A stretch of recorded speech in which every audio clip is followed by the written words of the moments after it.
Salut, j'espère que vous allez bien. Je vais commencer cette vidéo par un tout petit vlog. En fait, c'est le bivouac qu'on a fait avant-hier soir. Et ensuite, on va passer à la foire aux questions.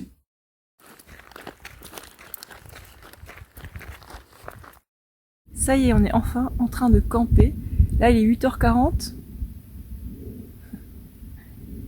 Il fait encore un peu jour. Puis on est bien dans notre tente, là. On vient la poser, on a mangé. Et on est bien.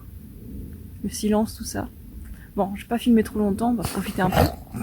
Il fait semblant de dormir. Et je vous montre un peu la vue demain matin.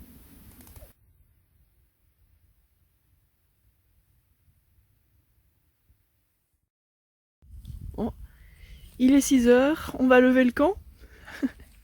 Il fait bien sombre, hein.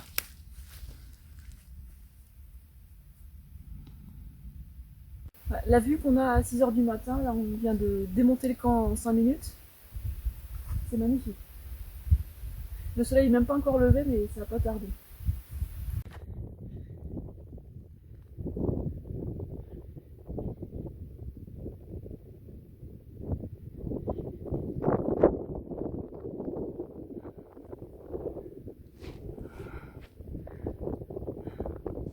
Et il est là.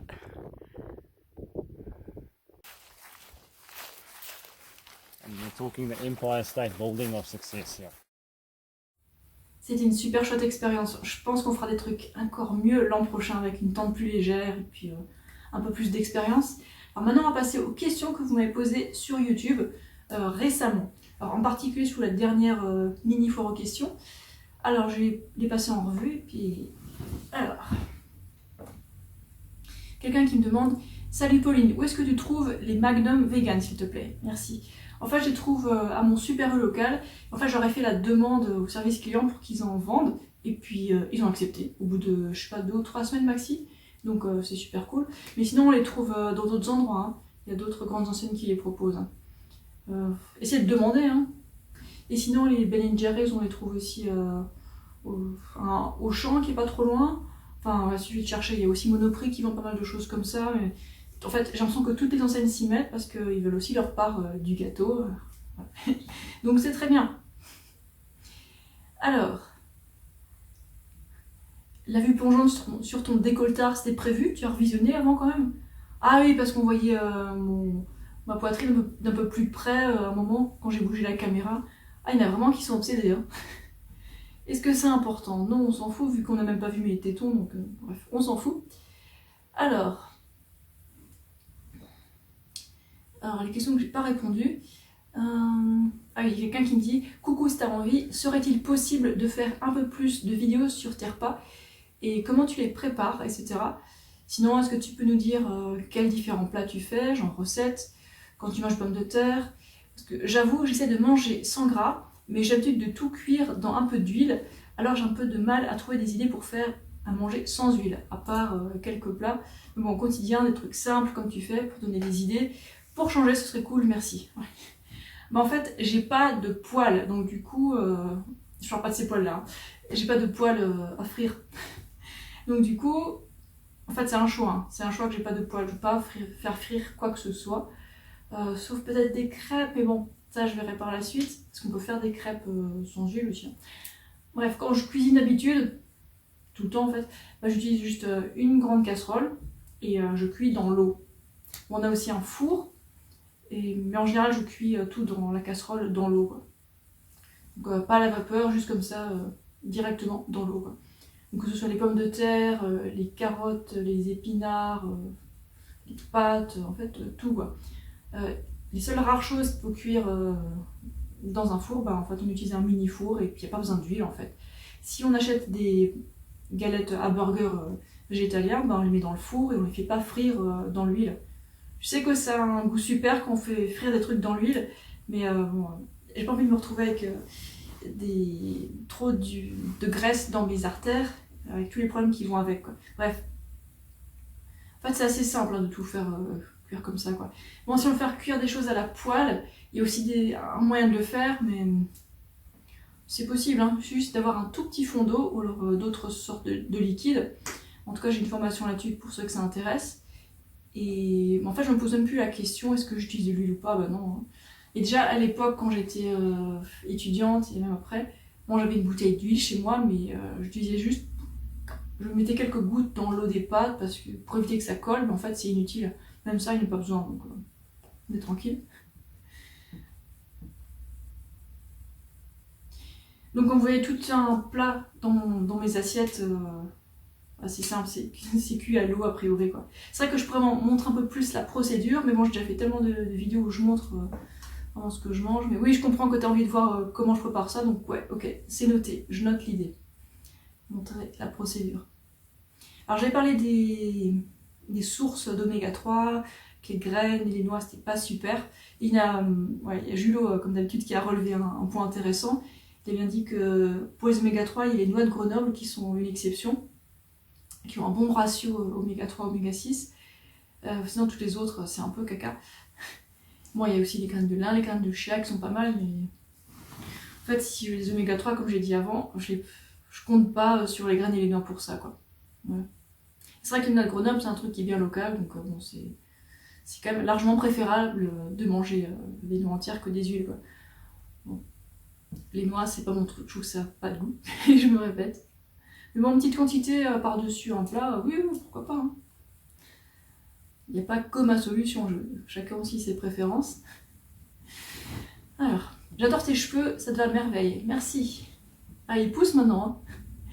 En fait, c'était en 2015 que j'ai vécu près de la mer et je me baignais régulièrement sans me rincer les cheveux juste après. C'était la catastrophe sur mes cheveux, ils ont été usés sur toute la longueur. Bon, maintenant ça va, ils ont bien repoussé, je crois que s'il reste encore quelque chose de l'époque, c'est peut-être la fin là. Et en tout cas, ils poussent parce que c'est ce que les cheveux font quand on les embête pas. Quoi. En tout cas, moi j'aime ça. Ensuite, j'ai une remarque concernant la fausse fourrure. J'avais dit que, vous pouvez voir la vidéo d'avant, mais grosso modo, j'ai dit que c'est défendable de porter de la fausse fourrure ou alors d'acheter de la fourrure de seconde main, c'est défendable. Mais bon, moi personnellement, je pourrais pas en porter parce que vu ce que ça représente quoi. Alors il y a une personne qui a fait un rapprochement, qui m'a dit concernant la fausse fourrure, c'est un peu comme les steaks végétaux ou les fromages végétaux. Même si à la base c'est un produit cruel, c'est nécessaire de développer ces alternatives pour que les gens voient que le véganisme n'est pas restrictif. Ouais, je suis d'accord avec cette partie. Après la comparaison avec la fausse fourrure, c'est un peu différent parce que la question originale dans l'autre vidéo c'était concernant la pollution engendrée par la fausse fourrure. Et le truc, c'est que la différence entre les fromages végétaux et les fromages d'origine animale, et aussi d'un côté les galettes, les fausses viandes, enfin les viandes d'origine végétale et les viandes d'origine animale, la grosse différence, c'est aussi que c'est ceux d'origine animale qui polluent énormément. Là, je peux vous montrer un petit graphique, c'est parlant, quoi. C'est énorme la différence. Donc ouais, de ce point de vue-là, il n'y a pas photo. Mais oui, c'est clair qu'il faut des alternatives pour que les gens qui aiment bien ces trucs-là, qui adorent ces produits-là, pour qu'ils aient une alternative végane. Ouais, de ce côté-là, on est complètement d'accord. Ensuite, j'ai quelques questions sur les bananes congelées.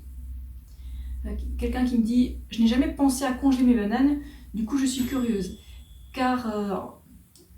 C'est car elle est quasi trop mûre et vous prévoyez de faire ensuite une recette, genre tu prends la banane pour faire une glace ou autre. » Quelqu'un d'autre m'a posé la même question. Hein. En fait, c'est ça, je mets dans un sac comme je l'ai montré.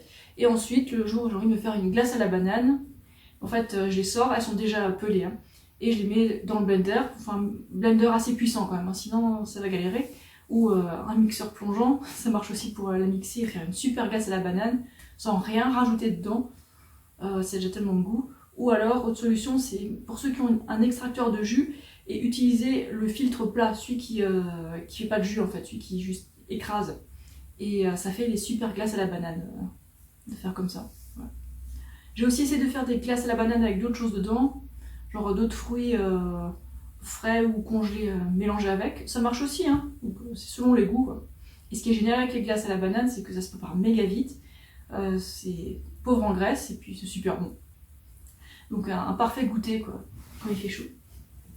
Même en hiver, hein, s'il fait un peu froid dehors et qu'on veut manger une glace, c'est possible, il faut juste la laisser un peu légèrement fondre et puis revenir à température. Ensuite, Stéphane me dit « Salut Pauline, mobilisons-nous pour obtenir un référendum pour les animaux. Merci à toi. » Il a mis le lien dans la dernière fac. En fait, c'est l'adresse web, c'est référendumpourlesanimaux.fr, tout simplement. Alors ça fait longtemps que j'ai signé aussi. Et ce serait bien que ça fasse bouger les choses. Bon, après, ça reste quelque chose de welfariste, comme on dit. Mais si ça peut emmerder les industriels de l'élevage, ça peut être une bonne chose, quoi. Si on peut commencer à leur mettre des bâtons dans les roues, même si l'initiative n'est pas parfaite pour les purs et durs, ça va comme dans le bon sens, donc voilà, allez signer. Julie me dit « Coucou Pauline, on dit beaucoup sur internet que le surplus de glucides ingérés est transformé en stockage de graisse. Comment expliques-tu cela ?» En fait, c'est faux, c'est surtout faux. Mais comment j'explique cela ? En fait, il y a eu des grosses confusions. Il y a eu un lobby du gras qui est tellement influent, c'est un truc de fou, hein. Ça a commencé il y a longtemps et leur légende, leur mythe continue de sévir et du coup ça fait plein de personnes qui suivent des régimes pauvres en glucides et riches en graisse qui se retrouvent avec des gros problèmes de santé et qui ne résolvent pas leurs problèmes de poids à long terme. Bravo, quoi. Donc en fait, qu'est-ce qui se passe quand on ingère un surplus de glucides ? Déjà, je vous dis que ça pardonne beaucoup plus qu'un surplus de graisse ou un surplus de protéines. Un surplus de graisse, ça fait directement grossir. Le moindre excès, ça se stocke directement sans transformation chimique. Donc des lèvres aux hanches. L'excès de protéines, ça peut être super toxique. Je déconseille. Je peux développer ça si ça vous intéresse. Même il faut y aller fort, il faut utiliser des poudres de protéines pour avoir des problèmes. Et ensuite, c'est l'excès de glucides. Il est très fort pour prendre du poids avec les glucides, hein, je vous dis. Et j'ai essayé de faire un excès, un gros surplus de sucre simple, j'ai pas pris 1 gramme. Hein, et je sais compter mes calories. Si on fait des excès de féculents, des gros excès de féculents, par exemple manger le double de nos besoins, ça peut faire prendre un peu de poids, mais rien de dramatique. Hein. Pas de quoi devenir obèse. Hein. C'est difficile d'en manger autant. Hein. Je sais pas si vous imaginez, la plupart des gens ne peuvent pas manger de si grandes quantités de plantes riches en glucides et pauvres en graisse. Hein. C'est naturellement limitant. Et pour plusieurs raisons. Hein. Bref, aussi autre chose, en fait il y a une grosse confusion entre les glucides et les sources de glucides. Alors bon, les glucides, voilà, c'est HO, enfin formule chimique avec diverses proportions.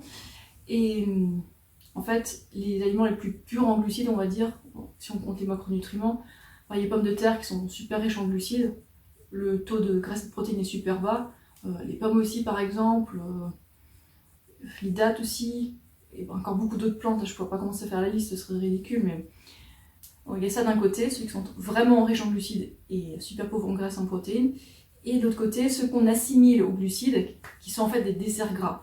Ok, ils contiennent des farines, des sucres, mais ils contiennent aussi surtout beaucoup de crème, d'œufs, de beurre, toutes sortes de laitages. Et en fait, les gens qui arrêtent leurs desserts gras, je sais pas, les cookies, les glaces, les gâteaux, d'un coup ça va mieux. Et ils se disent, tiens, mais c'est parce que j'ai arrêté le sucre. Alors, en fait, ils ont arrêté de manger des trucs, des desserts gras. Voilà. Alors, admettons que quelqu'un mange un surplus de graisse, mais un gros surplus de graisse, par exemple en mode, je sais pas, lard, fromage, œuf, beurre, tout ça, ça va grossir direct. Et quelqu'un qui mange un surplus de glucides, ça va être difficile de grossir, hein, je vous le dis.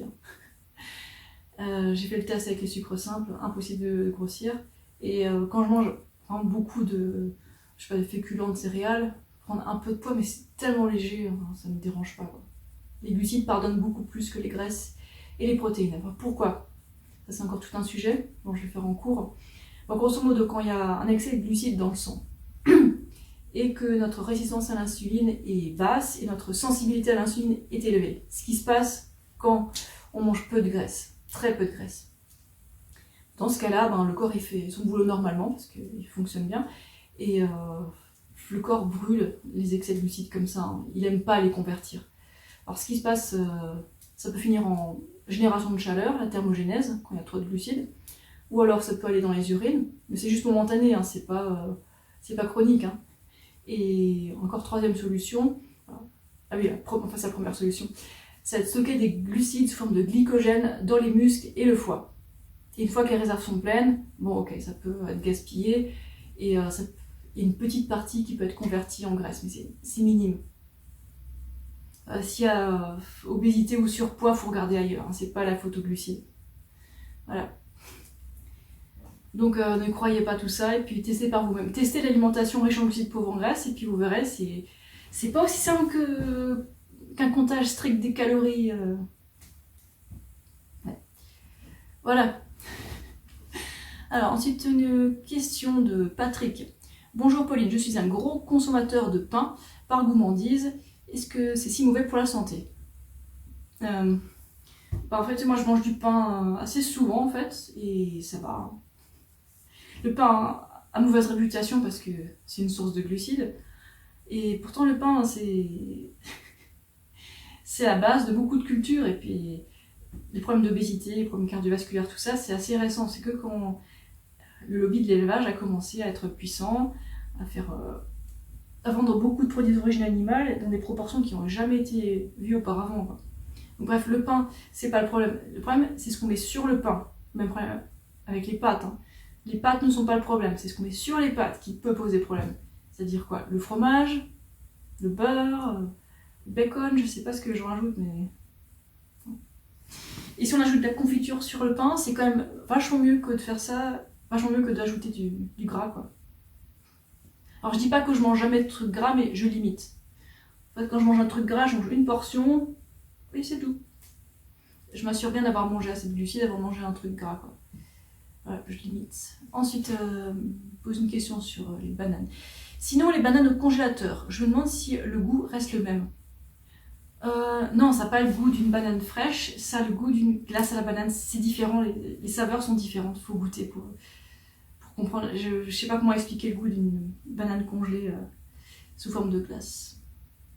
Parce que c'est mixé, c'est écrasé, c'est autre chose. Et tu me souhaites bon courage à Paul pour apprendre le français.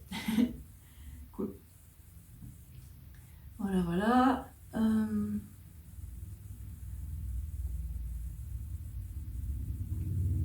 On dirait que c'est tout. Ah non, il y a encore une question sur la levure maltée.